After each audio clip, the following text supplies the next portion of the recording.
அஸ்ஸலாமு அலைக்கும். கண்ணியமான அல்லாஹுவின் நல்லடியார்களே, அல்லாஹுவினுடைய கிருபையினால் ஷாபானினுடைய கடைசி 10 நாம் எல்லோரும் இருக்கின்றோம். இப்படிப்பட்ட இந்த ஷாபானுடைய கடைசி 10 நம்மினுடைய செல்வம் உயர்வதற்கும் நம்மினுடைய செல்வத்தில் பரக்கத் அபிவிருத்தி ஏற்படுவதற்கும் இன்னும் நம்மினுடைய ரிஸ்கில் விசாலத்தன்மை ஏற்படுவதற்கும் நபி ஸல்லல்லாஹு அலைஹி வஸல்லம் அவர்கள் கற்றுக் கொடுத்த ஒரு இஸ்திக்ஃபாரை பற்றி தான் இந்த ஒரு காணொளியில் நாம் பார்க்க போகிறோம்.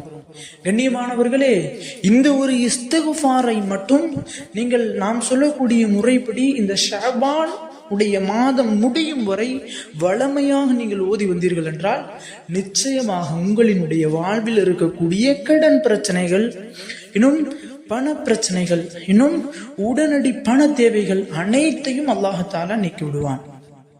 இன்னும் அது மட்டுமல்லாமல் இந்த ஒரு இஸ்திக்ஃபாருக்கு அல்லாஹ் கொடுக்கக்கூடிய பலன் எப்படிப்பட்டதென்றால், இந்த ஒரு ஷஅபானுடைய மாதத்தில் யார் இந்த ஒரு இஸ்திக்ஃபாரை ஓதுவாரோ அடுத்த ஷஅபானுடைய மாதத்தின் கடைசி 10 வரும் வரை செல்வத்தில் அல்லாஹ் அவருக்கு பரக்கத்தை அதிகப்படுத்தி கொண்டே இருப்பான். இன்னும் ரிஸ்கில் விசாலத்தன்மை ஏற்படுத்தி தருவான் என்று கூறுகிறார்கள். ஆக கண்ணியமானவர்களே, இந்த ஒரு இஸ்திக்ஃபாரை மட்டும் நாம் இன்றைய இந்த ஷஅபானுடைய மாதம் முடிவதற்குள் நாம் அனைவரும் வளமையாக ஓதி வருவோம்.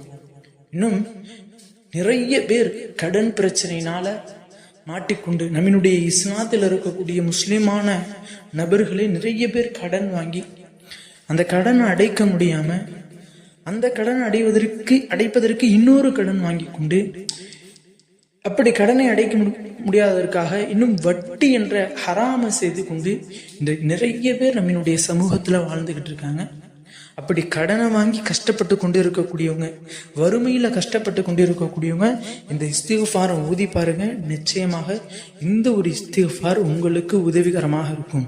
இன்னும் உங்களினுடைய பண பிரச்சனை இந்த ஒரு இஸ்திக்ஃபார் கண்டிப்பாக நீக்கும். அப்படிப்பட்ட அந்த இஸ்திக்ஃபாரை எப்படி ஓதணும், எந்த முறைப்படி ஓதணும், அந்த இஸ்திக்ஃபார் என்ன அப்படின்னா, முதலாவது இந்த இஸ்திக்ஃபாரை எப்படி ஓதணும்னா 2 ரகாயத் ஹாஜத் நஃபில் தொழுதுருங்க.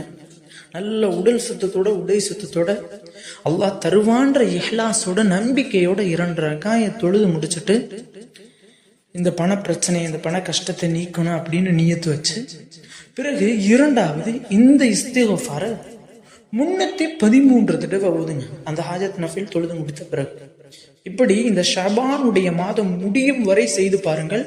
ஷஅபானுடைய மாதம் முடியும் போது நீங்களே சொல்லுவீங்க, அல்லாஹ் என்னுடைய செல்வத்துல பரக்கத் செஞ்சிட்டான், அல்லாஹ் என்னுடைய கடனை அடைச்சிட்டான், அல்லாஹ் என்னுடைய ரிஸ்க்ல விசாலத்தன்மை ஏற்படுத்திட்டான் அப்படின்னு சொல்லி நீங்களே சொல்லுவீங்க.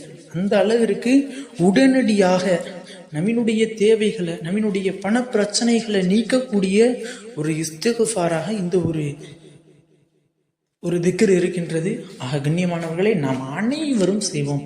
அப்படிப்பட்ட அந்த ஒரு இஸ்திக்ஃபார் என்ன அப்படின்னா, பிஸ்மில்லாஹிர் ரஹ்மானிர் ரஹீம். முதலாவது 3 இஸ்திக்ஃபார். முதலாவது ரப்பிக்ஃபிர்லி ஹதீஅதி யௌமத்தீன். இந்த ஒரு இஸ்திக்ஃபாரை ஒரு 313 தடவை ஓதுங்க. 2வது ரப்பிக்ஃபிர்லி வர்ஹம் வ அன்த கைருர் ராஹிமீன் என்ற இந்த ஒரு இஸ்திக்ஃபாரை 303 முறை ஓதுங்க. ரப்பிக்ஃபிர்லி வலி வாலிதைய வலில் முஃமினீன யௌம யகூமுல் ஹிசாப் என்ற இந்த ஒரு திக்ரை 313 தடவை. இப்படி இந்த 3 திக்ர்களையுமே இந்த 3 இஸ்திக்ஃபாரையுமே 313 தடவை நீங்க ஓதி வாருங்கள். நிச்சயமாக இன்ஷா அல்லாஹ் இந்த ஒரு அமலை செய்யக்கூடியவர்களினுடைய வாழ்வில் அல்லாஹ் தஆலா செல்வத்தில் செழிப்பையும் இன்னும் அவர்களுடைய ரிஸ்கில் விசாலத்தன்மையை அதிகப்படுத்தி தருவானாக. ஆமீன் என்று துஆ செய்தவனாக இந்த ஒரு காணொலியை முடித்துக் கொள்கிறேன். இந்த காணொலி உங்களுக்கு பிடித்திருந்தால் ஷேர் செய்யுங்க, லைக் செய்யுங்க, கமெண்ட் செய்யுங்க, மறக்காம துஆ செய்யுங்க. அஸ்ஸலாமு அலைக்கும் வரஹ்மத்துல்லாஹி வபரகாத்துஹு.